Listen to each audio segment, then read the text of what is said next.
Magna Carta is often described as the foundation for many of the rights and liberties that we enjoy today. So what exactly was Magna Carta, and how did it come about? In 1215, King John was on the throne. Due to his policies, he was very unpopular, and the barons of the land were rebelling.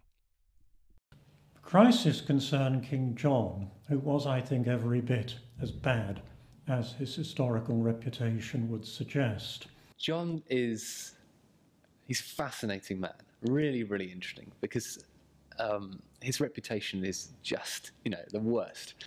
In 1204, King John had lost Normandy, which had been united with England since the Norman conquest. That discredited him. He levied very heavy taxes to try and recover it, and he failed. But the tax bill still had to be paid.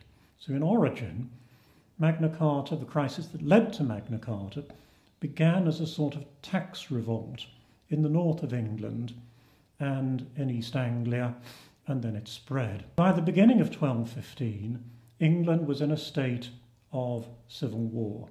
Disaffection was spreading. In May, London went over to the rebels, and who controlled London then was as crucial as who controls London today or in any other period of English history.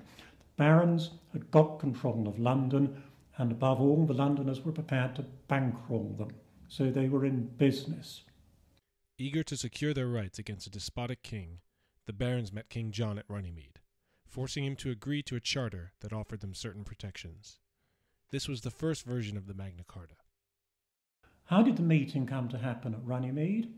Quite simply, the barons were advancing west out of London along the old Roman road to the crossing point of the Thames at Staines. King John had come up from Odium in Hampshire to Windsor. So the king was at Windsor, the barons were at Staines, they split the difference and met halfway. It becomes this token thing. John dies in 1216, having already rejected Magna Carta. He's already written off to the Pope, who says, yeah, you don't have to sign that. So it's already been annulled. So only a couple of months in, it doesn't mean anything. The civil war continues, he drops dead, his son comes to power, and his son, the first thing his son does is sign it. Say, yeah, okay, fine, I abide by these rules. And then his son comes to maturity, reaches an adulthood, signs it again, and then every king in the medieval era effectively sort of signs at the beginning of their coronation and says, yeah, I'll be a good king.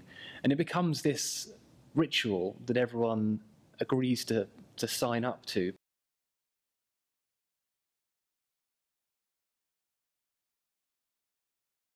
The importance of Magna Carta is very clear.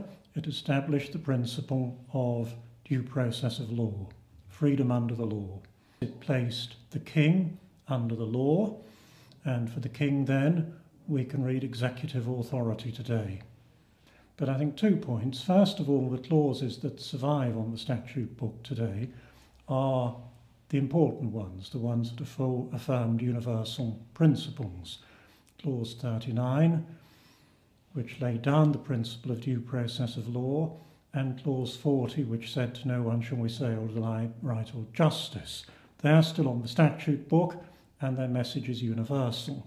But I think the second point that needs to be made is that the importance of Magna Carta in the long term is symbolic. It transcended its origins. It's more than the sum of its individual parts.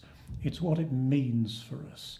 It set a standard, and that standard is one against which we can judge the governments of any age in any place. Magna Carta now has become this global brand, this identity, this thing that you can talk about in almost any nation and say Magna Carta, and they go, oh yeah, Magna Carta, that makes sense. And so there's now a Maori Magna Carta, and there's a Magna Carta for women. Each nation has its own interpretation of this peculiarly English document from 800 years ago.